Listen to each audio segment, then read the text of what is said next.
Bonjour, ici Arnaud Young et aujourd'hui on va utiliser des particules pour un logo. Donc on va créer notre projet. Donc on clique sur New Project et on va le nommer. Alors ici je mets toujours mon nom et mon prénom, petit réflexe professionnel. Et ensuite ce sera logo particule avancée ou particule logo avancée. Alors j'ai oublié un petit i à particule. Donc là je vais m'empresser de l'ajouter. Voilà. Je crois que c'est tout, voilà, complexe. Voilà, nous sommes dans le projet et maintenant, nous allons chercher notre image. Alors, on va d'abord paramétrer le projet en 25 images secondes en cliquant sur la petite roue crantée en bas à droite de l'interface. Un petit clic droit dans New Bin ou Nouveau chutier euh, pour créer un petit dossier que l'on va nommer image par exemple. Donc là on est dans la partie média de notre logiciel. Donc ici l'idée c'est de reprendre cette image EAM. Voilà, je clique et je glisse cette image. Ça marche avec toute image. J'ai pris un format PNG pour la transparence vu que le fond est transparent. Voilà ce que ça donne sur l'aperçu. Maintenant je pars dans la partie édition ou montage.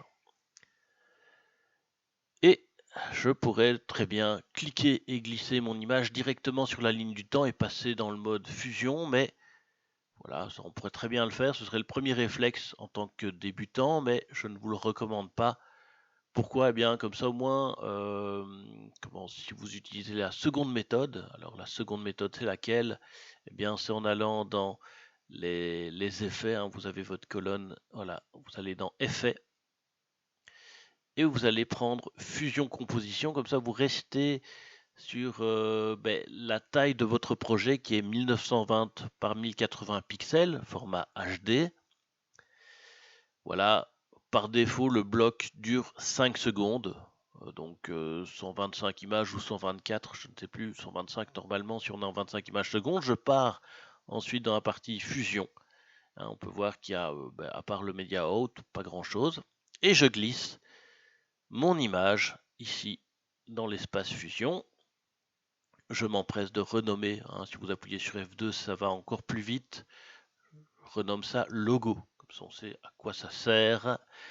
Un petit cliquer-glisser, voilà ce qu'on obtient au final. Alors je vais agrandir la fenêtre, voilà.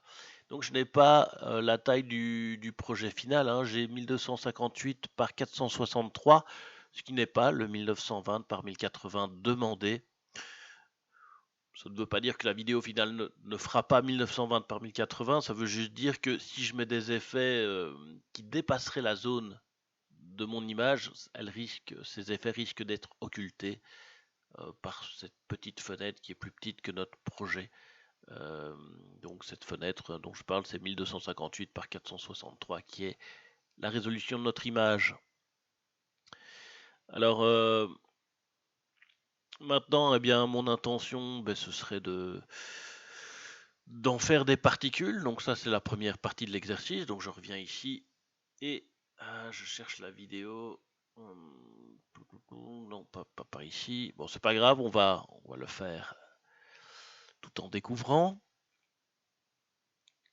Donc maintenant, je fais un petit clic droit et je vais chercher un nœud en rapport avec mes particules. Voilà. Et je vais prendre un nœud qui s'appelle P image émetteur. Il pourrait être intéressant, mais je vais prendre le P émetteur dans ce cas-ci.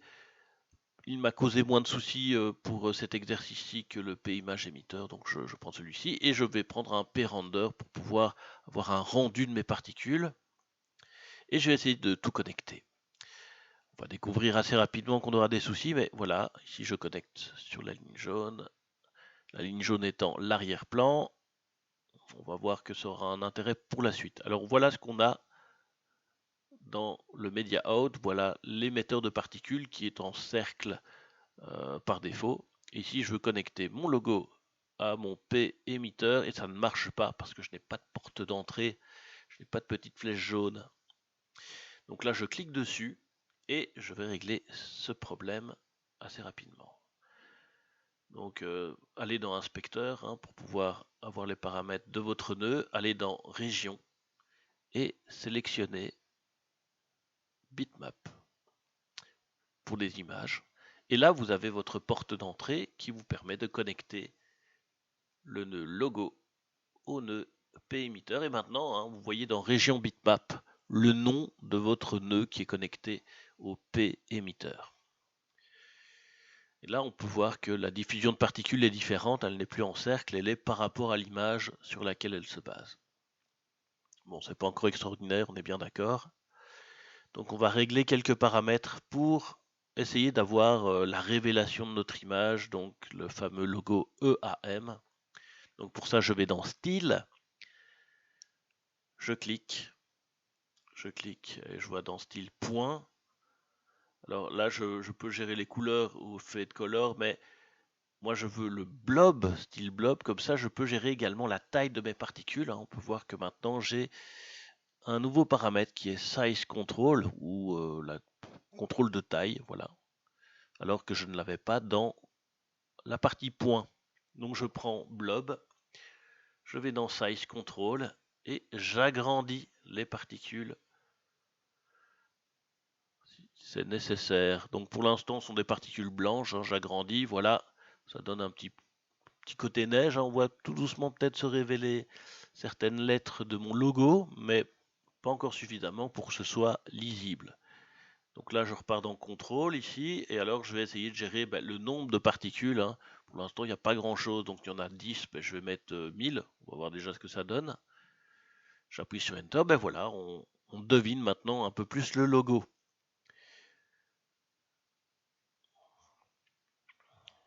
Et on est bien en 1920 par 1080 pour le résultat. On n'est pas à la taille de mon image logo qui est en 1258 par 463. Voilà, voilà.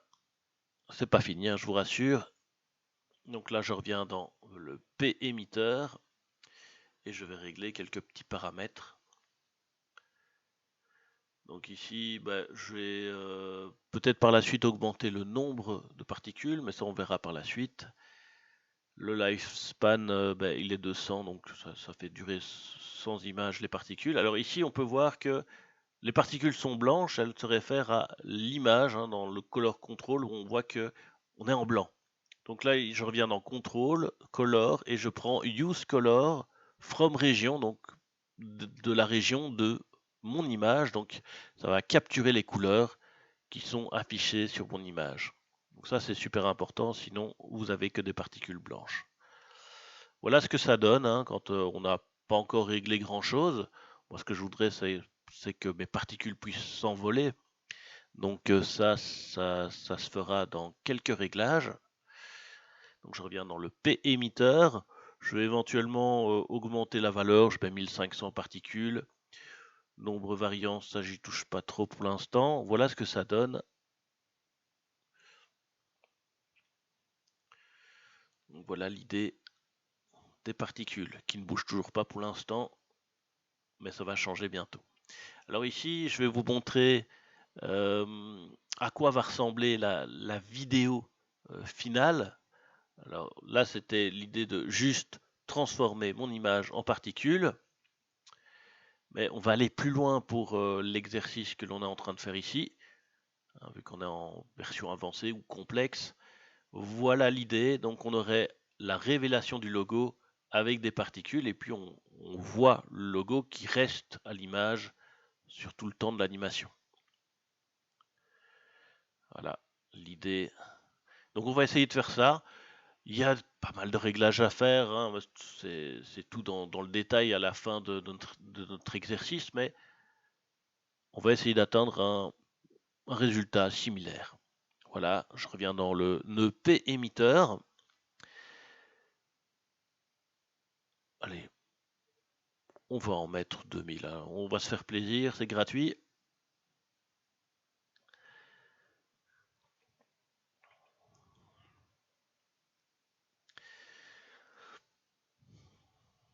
Donc voici l'animation. Donc je reviens à nouveau dans mon nœud. Bon, là, je change mes petites affaires. Et ici, ce que je vais faire, c'est ajouter un nœud rectangle. Pourquoi? En fait, parce que je vais créer un masque. Alors, je vais descendre mes autres nœuds. Comme ça, ce sera un peu plus clair. Il y a moyen de ranger un petit peu plus rapidement encore, mais ça, on verra par la suite. Peut-être dans d'autres exercices. Donc là, on se connecte sur la flèche bleue pour avoir l'action du masque. Et on voit immédiatement que les particules ne sont plus bloquées que dans la région du rectangle et pas à l'extérieur de celui-ci. Et moi, je vais affiner un petit peu plus le rectangle, hein, toujours dans le paramètre, les paramètres de l'inspecteur. Voilà, je vais rendre ça plus fin. L'idée, c'est de faire une sorte de balayage vertical des particules et cette petite fenêtre qui révèle les particules va aller de gauche à droite sur mon image, enfin, sur mon animation. Donc voilà le rectangle. Et ici, hein, l'idée c'est d'aller de gauche à droite. Voilà, on peut voir, hein, c'est vraiment l'endroit où se révélera mes particules. Je vous montre l'animation vers laquelle on tend à aller.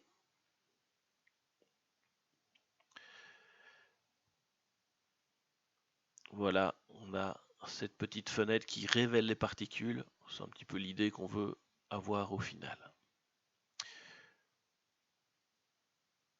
Donc ici, je suis à l'image 0 de mon animation, donc je vais mettre le rectangle à l'extérieur de ma fenêtre. Voilà.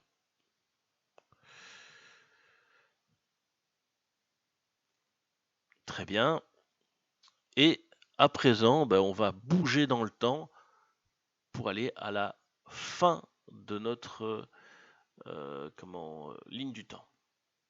On peut voir, hein, ici les paramètres center X, center Y. Ici, je bouge sur le center X, hein, je bouge longitudinalement, enfin de gauche à droite. Voilà, sont les X et Y, c'est de haut en bas. Donc c'est pour ça qu'on ne joue que sur les X. On bouge de manière latérale. Et donc là, je me suis mis à la fin de la ligne du temps et j'ai bougé mon rectangle sur l'autre côté de mon espace. Et voilà, ça fait une sorte de balayage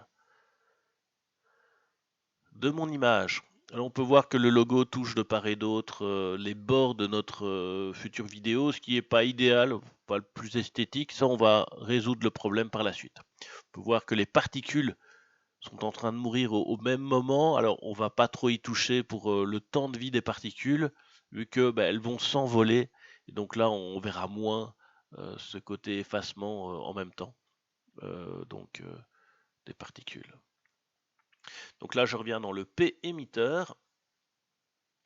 Toujours dans l'inspecteur, je vais dans Velocity, donc vitesse en fait, en français, et je vais augmenter la vitesse. Voilà, voilà ce que ça donne.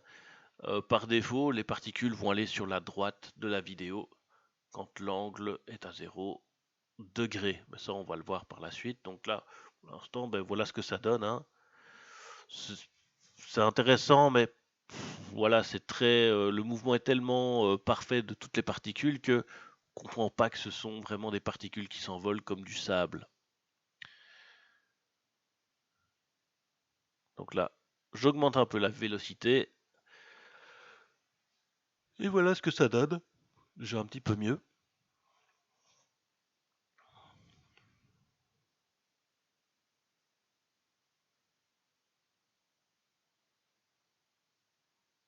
Voilà.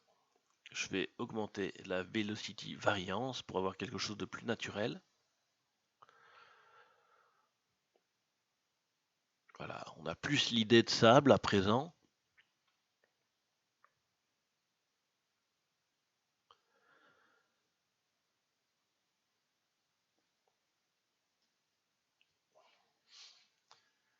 Et ici, je vais un petit peu changer l'angle pour vous montrer. Ici, on parle en degrés, comme c'est 360 degrés pour tout le tour. Ici, je suis à 2,6 degrés, 5,2 maintenant, donc mes particules s'envolent. Voilà, comme ceci.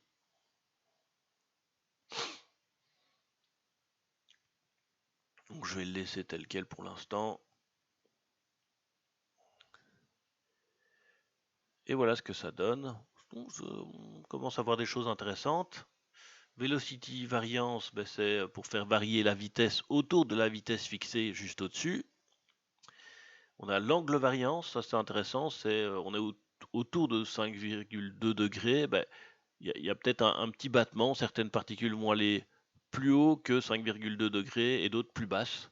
Et voilà, on n'a plus cette idée de sable qui s'envole qu'avant, justement grâce à ces paramètres qui ont été réglés.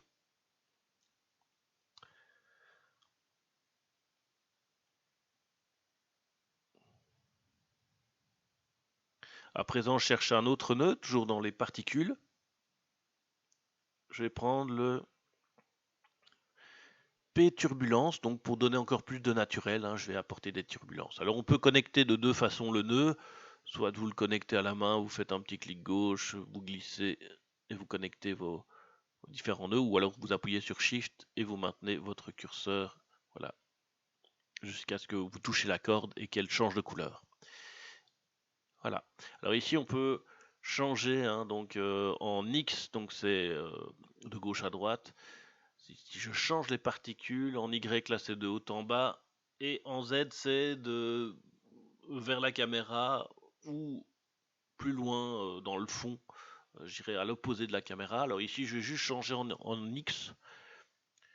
On va rester bien en deux dimensions. Pourquoi pas jouer sur les autres paramètres? Moi je dirais c'est juste moi pour le test. Voilà, ça donne déjà un peu plus de chaos d'avoir changé le X strength qui signifie la force X, enfin la force sur l'axe X. Et voilà ce que ça donne, c'est déjà plus naturel.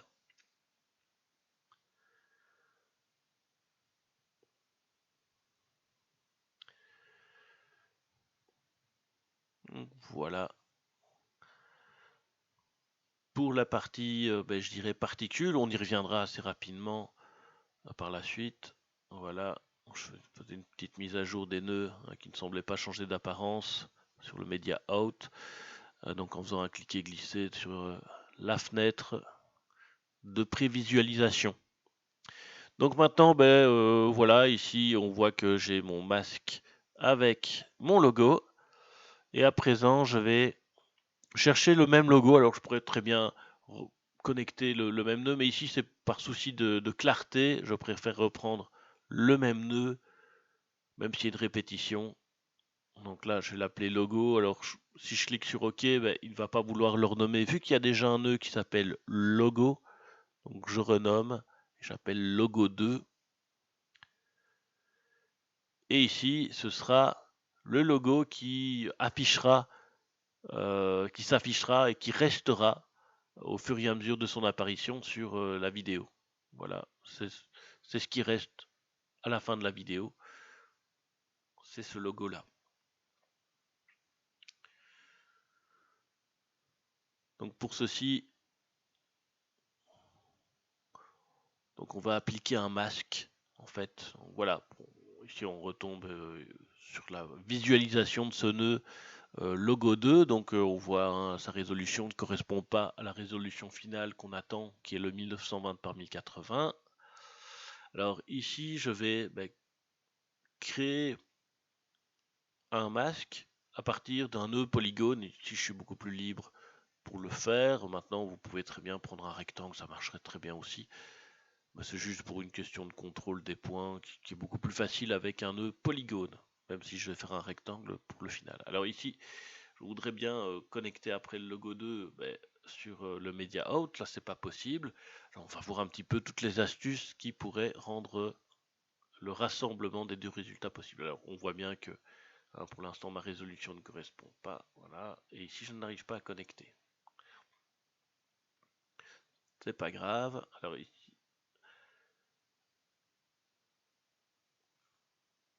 Ici, je vais déconnecter mon PRender du Media Out.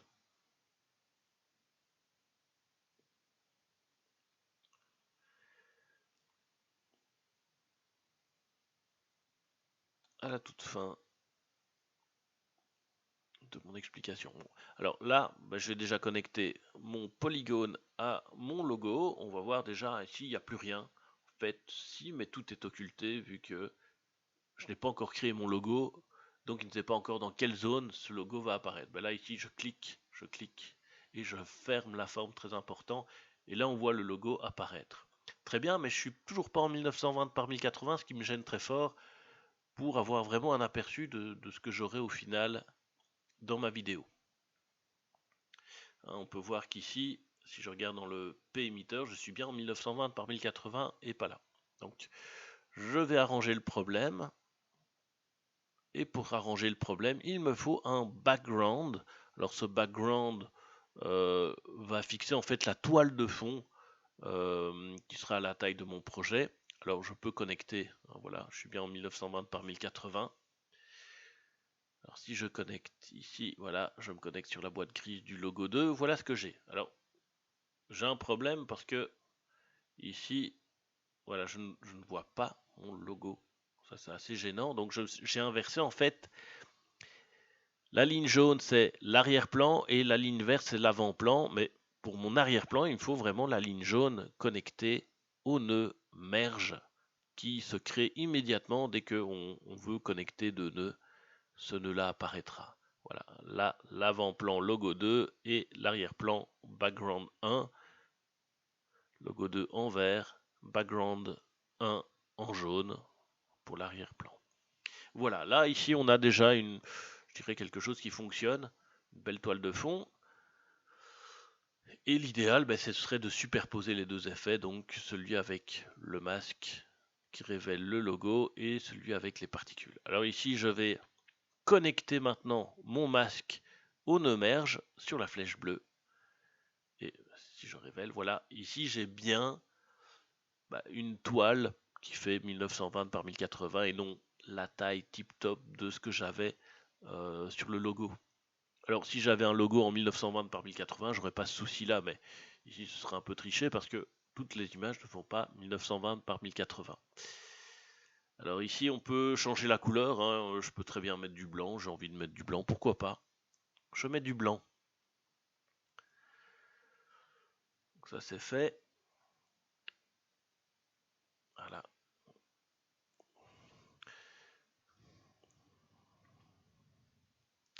Je peux ensuite renommer. Et là, je vais donner un petit peu l'utilisation d'une merge. Donc je vais l'appeler logo et fond. Et je clique sur OK.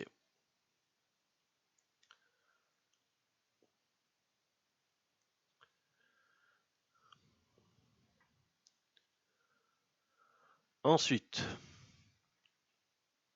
on va faire une petite animation de notre masque. Là, je suis au milieu de la ligne du temps, donc par la suite, le mieux c'est d'être au début. Donc je me mets au début.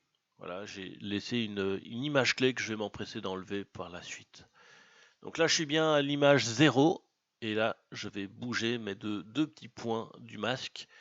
Donc, juste avant d'arriver sur les premiers pixels de mon logo, je vais avoir mon rectangle qui est d'une certaine largeur. Et puis, au fur et à mesure de mon animation, ici, cette image en plein milieu de la ligne du temps, ça, je l'enlèverai. Mais à la fin, l'idée, c'est d'avoir la totalité du logo apparent. Voilà, comme ceci.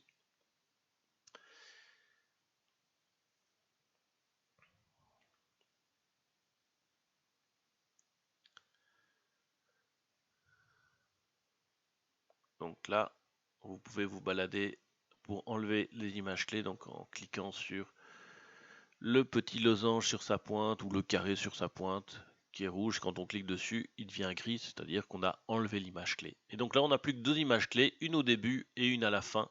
Et voilà ce que ça donne pour l'interpolation. Donc c'est la zone de transition entre les deux états de notre masque. Alors on peut voir que ce masque est assez tranchant, donc je vais aller dans Soft Edge du nœud polygone pour avoir une petite transition un peu plus douce.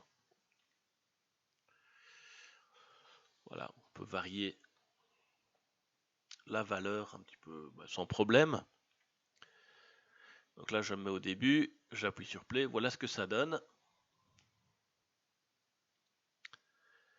Et maintenant, on va tout doucement penser à accrocher les deux résultats. Alors ici ce que je vais faire c'est essayer de... Voilà un petit peu comment le masque bouge avec l'idée de superposer les particules. Donc là je vois les particules mais on voit que le masque ne bouge pas vraiment à la même vitesse. Mais ça on va arranger le problème par la suite. On voit qu'on a un petit souci, oui, de positionnement. Donc voilà, mais si je rapproche mes 4 nœuds de la fin de mon système, donc alors ici, si je veux me déconnecter le render du media out, voilà. Et là, si je clique sur la petite boîte grise de merge logo et fond et que je connecte à l'autre render, ben voilà ce que vous avez. Vous avez une inversion de l'avant-plan et de l'arrière-plan. Donc je fais un petit CTRL Z et là le mieux c'est de prendre d'abord la boîte grise de ce qui sera en avant-plan et le connecter de ce qui sera en arrière-plan. Et là vous avez la bonne connexion avec les flèches vertes et les flèches jaunes. Flèche verte avant-plan, flèche jaune arrière-plan. Et là je connecte sur le media out et je vais regarder un petit peu ce qui va se passer. Donc là je vais appuyer sur play. Voilà, ici on voit qu'on a un fameux décalage entre l'effet d'apparition du logo et les particules qui sont apposées dessus. Donc il y a un moment où ça va, puis un moment où ça va pas, et on voit qu'il y a un problème de grandeur sur l'apparition des particules par rapport à la hauteur du logo qui lui va rester permanent, en tout cas va rester jusqu'à la fin de l'animation. Donc pour ça, on peut voir que j'ai utilisé un avant-plan et un arrière-plan avec logo 2 et background 1. Je vais reprendre un peu la même logique pour les effets de particules. Pourquoi? Pour essayer de faire correspondre la taille de mon logo en mode particule.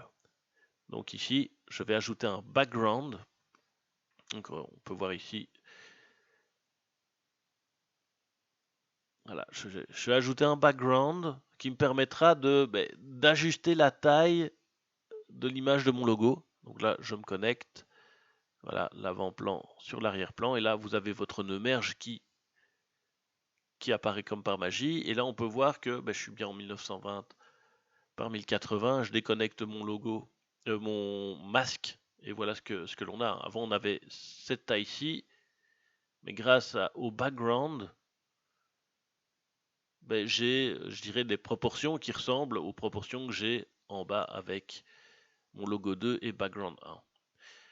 Donc ici, on peut voir que quand je regarde dans le P émetteur, j'ai comme de l'anthracite qui apparaît parce que mon fond est noir. Donc ici, je devrais changer ça. Le fond va être transparent. Alors pourquoi avoir ajouté un background?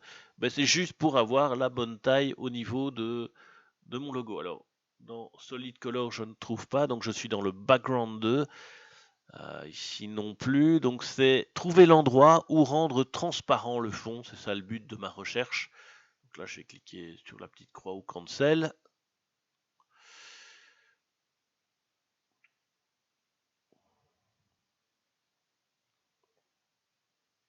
Voilà. Alors, c'était pas dans Image, ce n'est pas dans Setting apparemment. Il faut que je revienne dans Color. Je fais un petit peu une petite recherche comme ça. Non plus, non plus. On va aller dans Color.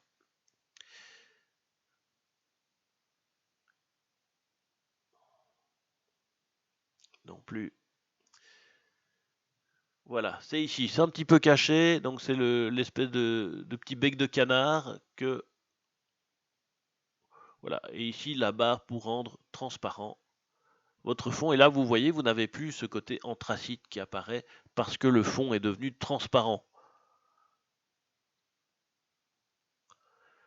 Donc nickel, mission accomplie. Maintenant, je peux raccorder mon masque qui s'appelle rectangle 1 à mon nœud merge.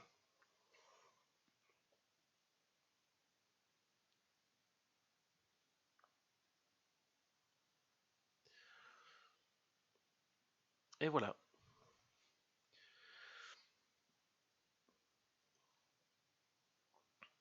Voilà qui est joué.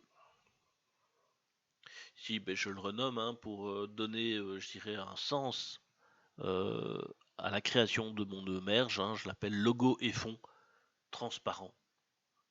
Comme ça, on sait à quoi il sert. On sait pourquoi on l'a créé.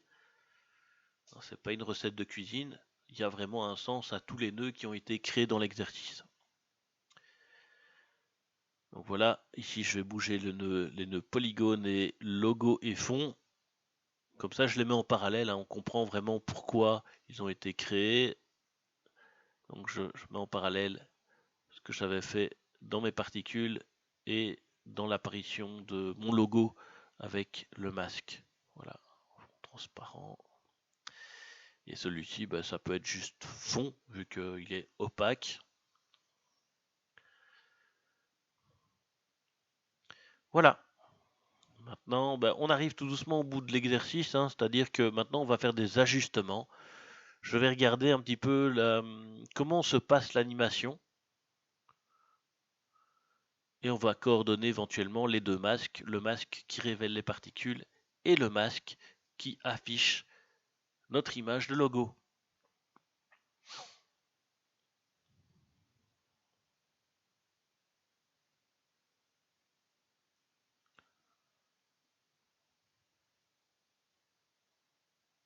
Donc on voit qu'on a un gros décalage quand même, donc c'est pas l'idéal.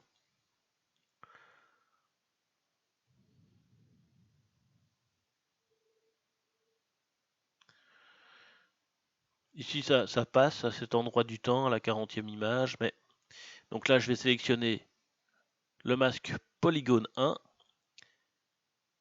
Je vais voir comment apparaît notre image de logo et je vais également sélectionner l'autre masque qui s'appelle rectangle 1 et on peut voir qu'il y a un petit décalage entre les deux, ce qui je dirais n'est pas idéal parce que l'idée c'est d'avoir une correspondance entre l'apparition des particules et l'apparition du logo en tant que tel. Donc là on va essayer de coordonner le fin rectangle qui fait apparaître les particules et le grand rectangle qui laisse apparaître le logo lui-même. Donc là, l'apparition, oui. À un moment, le fin rectangle rattrape l'autre, donc il y en a un qui est trop rapide. Donc on va essayer de coordonner ça. Donc je vais sélectionner le rectangle tout fin, je me mets au début de l'animation et je vais bouger. Voilà.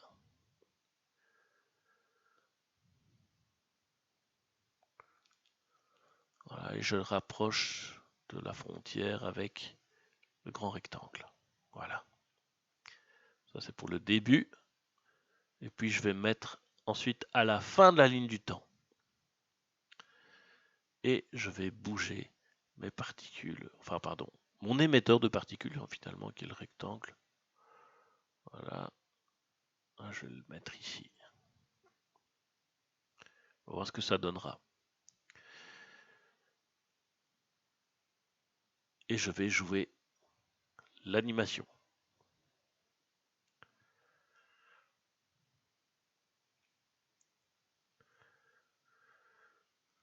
Voilà, ça a l'air de suivre.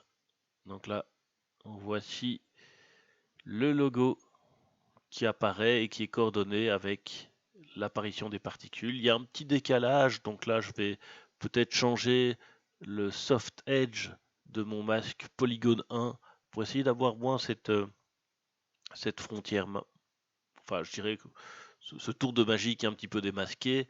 Donc l'idéal c'est vraiment à l'endroit des particules qu'on ait l'apparition des pixels de notre logo. Donc voilà. Pardon.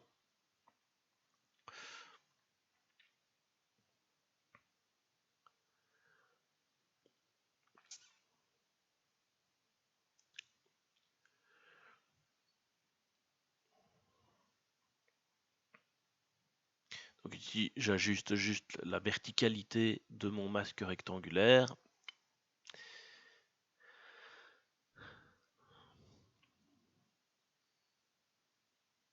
Alors peut-être que je vais mettre légèrement en retrait le fin rectangle. Moi, je regardais avec polygone. Non. Bon, je vais régler le soft edge, le diminuer un tout petit peu. Voilà.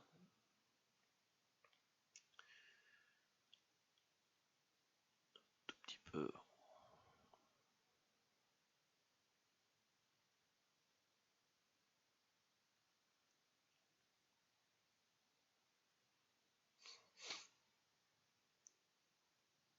Alors, je remets au début et ici, j'essaie d'ajuster, on va voir ce que ça donne. Donc là, ici, on ne voit pas encore le logo se révéler. Là, oui, ça a l'air d'aller beaucoup mieux. Donc là, on voit vraiment que mon rectangle, mon grand rectangle, va faire apparaître le logo lui-même. Et ici, je vais mettre légèrement en retrait le fin rectangle pour la fin de l'animation. Donc, il serait... Bon, est-ce que je change encore de position? Bon, ici, je parle un peu pour ne rien dire.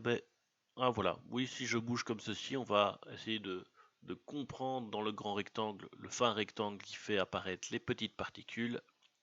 Et là, normalement, on devrait avoir quelque chose d'acceptable. Alors, bien sûr, il y a toujours moyen d'améliorer l'animation, mais déjà, si vous arrivez à la fin de tous ces paramètres, ben, je me dis, il n'y a plus énormément d'ajustements à faire. On a déjà la base. Donc maintenant, voilà ce que ça donne au final. Donc on a bien l'apparition de notre logo qui correspond avec la diffusion des particules. Je dirais c'est sur le M qu'on voit un petit peu le décalage. Là, on voit un petit peu le décalage. Donc ça, c'est à nous de peut-être de jouer avec le positionnement du masque rectangle 1 à ce moment-là précis. Donc éventuellement d'ajouter des images clés ou alors à essayer de rendre plus chaotique la diffusion des particules et d'en augmenter le nombre. Pourquoi pas aussi. Il y a tellement de possibilités. Donc, alors ici, je regarde dans mon P-emitter. Je remets l'angle à 0, voir si ça pourrait masquer un petit peu. Même pas beaucoup. On voit toujours la nette frontière entre le blanc et le M de E à M. Donc voilà, en fait, voilà l'idée. Et donc vous avez votre tour de magie.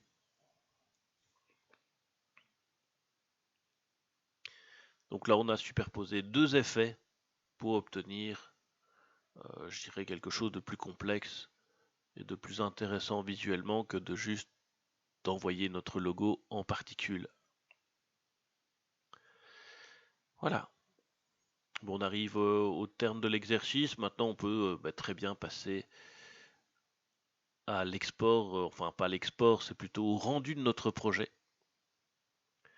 Donc en allant dans la petite fusée, en allant sur les réglages par défaut de YouTube, c'est parfait. Alors ici, j'ai un petit peu galéré pour devoir taper le nom parce que je crois qu'il y avait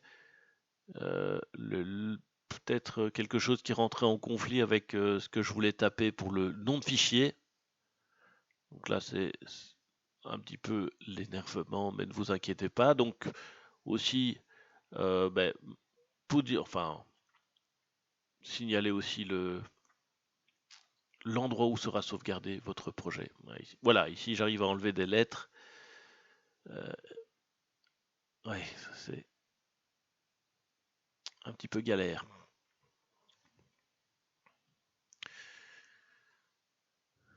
Donc chez vous, à mon avis, vous n'aurez pas le même souci, vu que ici je suis en capture vidéo et je crois que j'avais activé aussi un petit logiciel qui affiche les raccourcis clavier que j'utilise lors de l'exercice qu'on voit en bas à gauche de notre écran. Donc là, je vais reprendre le chemin sur lequel je veux sauvegarder mon travail. Alors ici, je vais essayer tant bien que mal, sans m'énerver, de mettre un nom correct à mon fichier. Je vais y arriver dans quelques secondes.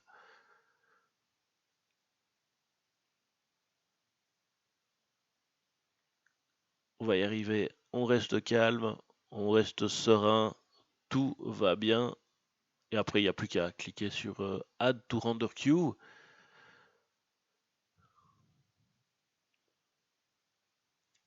Et ensuite, de faire le rendu. Voilà ce que ça donne au final. Donc,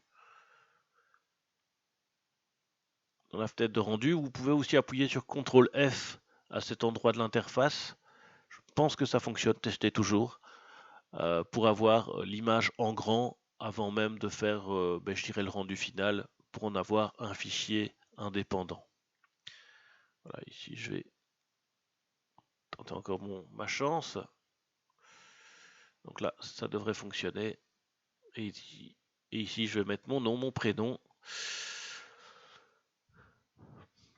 Et je vais mettre le logo particules complexes ou logo particules, logo complexe. Enfin bref, l'idée c'est que vous ayez, je dirais, compris l'exercice plutôt que de bien renommer celui-ci. Donc là, je fais un petit, un petit va-et-vient entre les interfaces pour pouvoir taper le nom correct. Et puis on peut cliquer sur Add to Render Queue. Et puis c'est bon. Et puis là, après, on clique sur Render All. Voilà, Add to Render Queue et Render All. Merci beaucoup. Bonne journée à vous et bon exercice.